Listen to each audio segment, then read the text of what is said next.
passe à la prochaine présentation. Merci beaucoup, professeur Constantin. On espère vous revoir pour la présentation de vos données. Merci.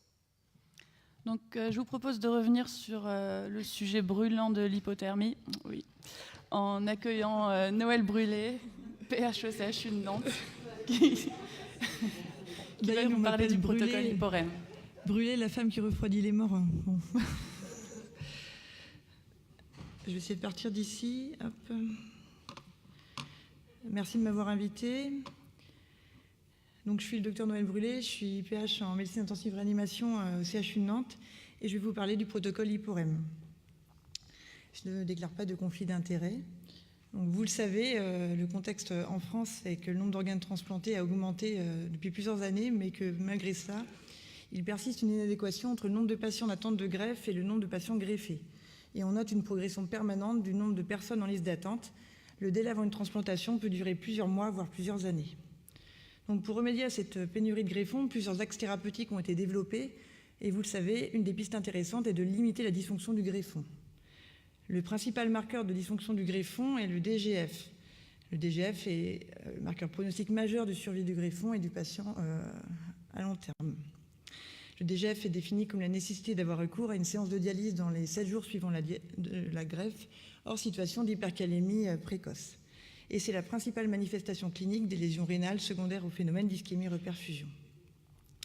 Outre l'optimisation de la durée d'ischémie froide, l'optimisation de la réanimation des patients en mort encéphalique est un facteur important de réduction du DGF. Et dans cette situation, l'hypothermie thérapeutique, en réduisant le métabolisme et la production de radicaux libres, semble être une thérapeutique séduisante. Donc, comment ça marche, l'hypothermie? Vous le savez, dès le milieu du XXe siècle, les effets neuroprotecteurs de cette thérapeutique ont été observés. Et c'est un traitement qui a été fréquemment appliqué dans la neuroprotection des patients ayant présenté une agression cérébrale. Si dans les situations d'ischémie focale, comme dans la méningite, l'AVC ou le traumatisme crânien, les résultats de l'hypothermie sont négatifs ou discordants, on sait que dans les situations d'anoxie cérébrale diffuse, comme faisant suite aux encéphalopathies néonatales ou bien les arrêts cardio-respiratoires, l'hypothermie thérapeutique permet d'améliorer le pronostic des patients et constitue le gold standard de la prise en charge.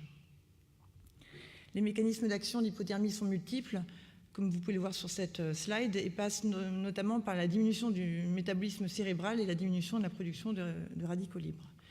Un peu plus tardivement, on voit une diminution de l'activation de la coagulation et de la formation de microthrombie. Au niveau rénal, plus particulièrement, l'hypothermie légère, dans certaines études, montrait que cette hypothermie préviendrait des altérations de la fonction rénale dans le contexte d'ischémie-reperfusion. D'ailleurs, le concept d'hibernation rénale est une piste prometteuse. Ça permettrait non seulement de réduire le métabolisme, mais aussi de diminuer le stress oxydatif, l'apoptose, et ça aurait même des conséquences immunologiques favorables. L'hypothermie chez le donneur, on l'a dit tout à l'heure, c'est un concept assez récent. En 2015, l'équipe américaine de Klaus Niemann, cette étude bicentrique, comme l'ont dit mes collègues tout à l'heure, cette équipe a inclus des patients en mort cérébrale de tout âge, et ont randomisé ces patients selon 2 bras de contrôle ciblé des températures, soit une hypothermie légère 34-35, soit un groupe de normothermie 36,5-37,5. Et ils ont regardé si ce contrôle ciblé de la température avait un effet ou pas sur la reprise de la fonction rénale à J7.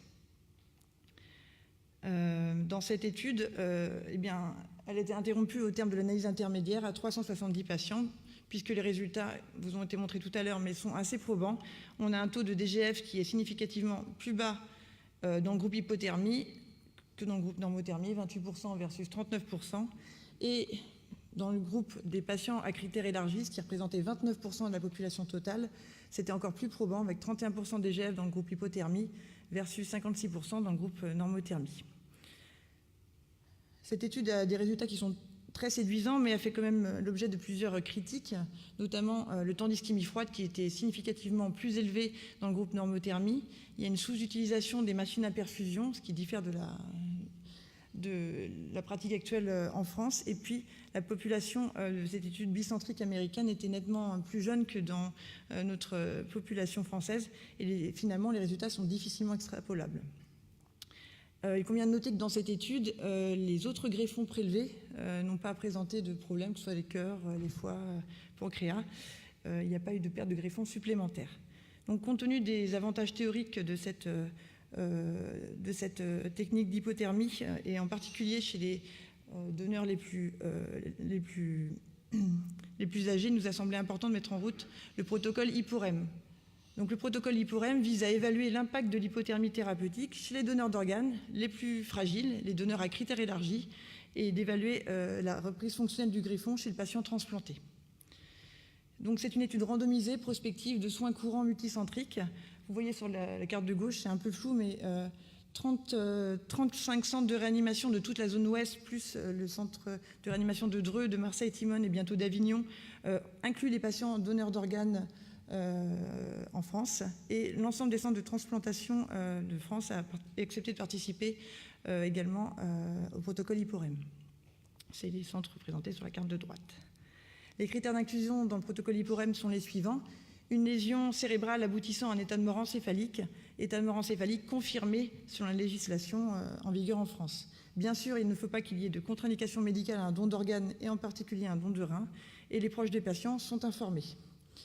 On vise les patients à critères élargis, définis par un âge de plus de 60 ans ou un âge compris entre 50 et 59 ans, avec au moins 2 des facteurs de risque parmi les 3 suivants: une étiologie vasculaire à l'origine du décès, une hypertension artérielle ou une créate supérieure à 132 micromoles par litre. Les critères d'exclusion sont, chez les patients donneurs, un don d'organes qui s'inscrit dans une procédure type Maastricht 2 ou 3, une contre-indication médicale à un don d'organes, en particulier de rein, et puis bien sûr les critères habituels, les femmes enceintes, les mineurs, les majeurs sous tutelle, et un patient qui se serait inscrit sur le registre national des refus. En ce qui concerne les patients receveurs de greffe de rein, les critères d'exclusion sont de manière classique les patients privés de liberté, les mineurs, les femmes enceintes, mais également les patients qui refuseraient, qui s'opposeraient à ce que l'exploitation des données le concernant soit intégrée dans l'analyse. Alors comment ça se passe ? Eh bien, les médecins de réanimation vont screener les donneurs d'organes en mort encéphalique et vont vérifier que les critères d'inclusion et d'exclusion soient satisfaits. Ils informent la famille et incluent le patient. À ce moment-là, ils vont réaliser un contrôle ciblé de la température selon une randomisation, selon soit le bras A, une température, une hypothermie légère à 34,35 ou bien une cible thermique à 36,5, 37,5. Ce contrôle ciblé de la température va être mis en place rapidement, dès que possible, au maximum dans les 4 heures suivant la randomisation, et on va tâcher de maintenir cette cible thermique jusqu'au bloc opératoire, jusqu'au clampage aortique. Les médecins réanimateurs vont suivre le patient de la randomisation jusqu'au bloc, passer le relais aux anesthésistes, et ils vont surveiller notamment les paramètres hémodynamiques, la température, la diurèse et les traitements administrés. Le rein est ensuite explanté et les patients, les reins vont être transférés dans les centres de patients receveurs. Et les receveurs sont prévenus de 3 manières que le rein est inclus. Le rein vient d'un donneur ayant été inclus dans IPOREM par une fiche de traçabilité, un mot sur le bordereau rein, et c'est également inscrit dans Cristal de manière à ce que l'ensemble des équipes soient au courant du protocole IPOREM. Et donc on va évaluer si ou pas le contrôle ciblé de la température a un effet sur l'incidence du DGF chez le receveur à J7. On va également réaliser un suivi des patients greffés jusqu'à J28 et à 3 mois et 1 an. Il est bien entendu que les réanimateurs seront en ouvert du bras de cible thermique. Par contre, les transplanteurs seront en aveugle du bras de cible thermique. C'est un protocole de soins courants et la méthode utilisée pour contrôler la température en réanimation est celle utilisée comme usuellement, donc soit une couverture refroidissante chauffante, soit un tunnel du froid, soit une couverture chauffante type Berruger. La réanimation du patient donneur d'organes est standardisée et conforme aux recommandations des experts. L'objectif principal de ce protocole est donc de montrer l'effet du contrôle ciblé de la température appliqué chez les patients donneurs sur les patients receveurs. On va donc regarder la proportion de DGF chez les patients receveurs. Les objectifs secondaires sont d'abord chez le donneur, de regarder le nombre d'organes prélevés par donneur et le nombre d'organes transplantés par donneur. Les événements survenant pendant la réanimation du donneur en réa et au bloc, notamment les hypotensions sévères, les troubles du rythme cardiaque, les arrêts cardiaques, les troubles de coag ou bien les perturbations hydroélectrolytiques. En ce qui concerne les objectifs secondaires concernant les receveurs, on va regarder la durée d'hospitalisation du receveur, les complications survenant pendant l'hospitalisation ou bien à J28 d'ordre infectieux, cardiologique, urologique ou immunologique. Et bien sûr, le devenir à J28 à 3 mois et à 1 an post-greffe du receveur, avec notamment est-ce qu'il y a une nécessité ou pas de retour en dialyse et la cause du retour en dialyse et la survie du patient. J'avais prévu de faire quelques mots sur les considérations éthiques. Donc, dans le protocole IPOREM, on va informer, il y a le mot consentement qui est en trop, on informe la famille du donneur. Nous, on informe la famille du donneur au terme du dernier entretien, c'est-à-dire que les familles savent que leur proche est en mort cérébrale, ont accepté le projet de don d'organes, et à ce moment-là, on les informe que leur proche va être inclus dans un protocole visant à améliorer la qualité de la transplantation, et que ça consiste en une régulation thermique. Et on remet une feuille d'information aux proches à ce moment-là et on note dans le dossier. Ça ne pose pas de difficulté particulière en fait. Quand c'est fait vraiment à la dernière étape, la difficulté est bien sûr lors du premier entretien quand on annonce la gravité de la situation puis le don d'organes. En ce qui concerne le receveur de greffon, une information concernant le protocole IPOREM va être délivrée par le transplanteur autour de la greffe au moment qui lui convient le mieux, comme vous avez l'habitude de faire en transplantation, parce que vous participez à beaucoup de protocoles. Et le patient a le droit de s'opposer à ce que les données clinico-biologiques le concernant soient analysées. L'attestation de non-opposition est signée par le médecin qui délivre l'information au patient. Donc le CPP de Tours a validé tout cela, le comité d'éthique de la SRLF également. Le projet a été présenté à l'ABM également, qui n'a pas vu de problème particulier. Et le protocole a commencé il y a 1 an. Nous avons inclus 124 donneurs, 156 receveurs. Donc il y a beaucoup de pertes de greffons compte tenu de la fragilité de nos patients. Voilà.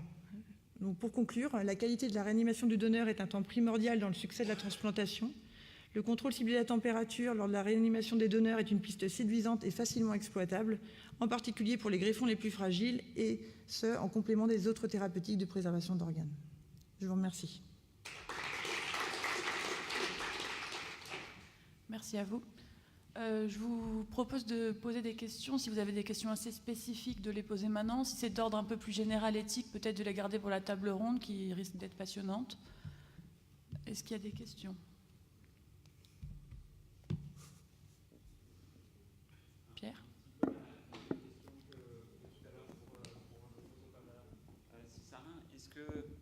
Est-ce que vous avez prévu aussi dans vos objectifs secondaires d'aller voir ce qui s'est passé sur les autres organes transplantés que le rein ? Ça fait partie des objectifs secondaires, c'est de regarder les autres organes, sachant que dans la population des donneurs à critères élargis, il y a moins d'organes prélevés que sur un prélèvement multi-organes, mais on va tout de même décider de regarder ce qui se passe sur les foies, mais également sur les poumons qui peuvent être prélevés et les cœurs éventuellement. Il y a une autre étude en fait dont tu as parlé tout à l'heure, Thomas, l'équipe allemande de Schwenel, les auteurs qui ont fait l'étude sur la cyclosporine, ils ont republié sur la même cohorte une étude rétrospective où ils ont fait 2 constats. Le premier, c'est que même si les réanimateurs ont l'impression de bien faire, une fois que le patient est en mort cérébrale, c'est-à-dire 35 degrés, score Glasgow 3, plus de réflexe du tronc, plus de VS et un diagnostic EEG ou scanographique qui confirme la mort cérébrale, eh bien on se rend compte que même si le recours jusqu'ici était peut-être de laisser la température à 36, eh bien dans cette étude, il y a un quart de leur population qui était laissée en hypothermie. Donc il y a probablement une hypothermie spontanée qui se faisait, qui n'était même pas surveillée par les réanimateurs. D'où l'intérêt de savoir ce qu'on fait, d'où l'intérêt de l'étude. L'autre chose, c'est que dans cette même étude, il n'y avait pas de problème particulier des autres organes transplantés dans le groupe hypothermie vis-à-vis du groupe normothermie.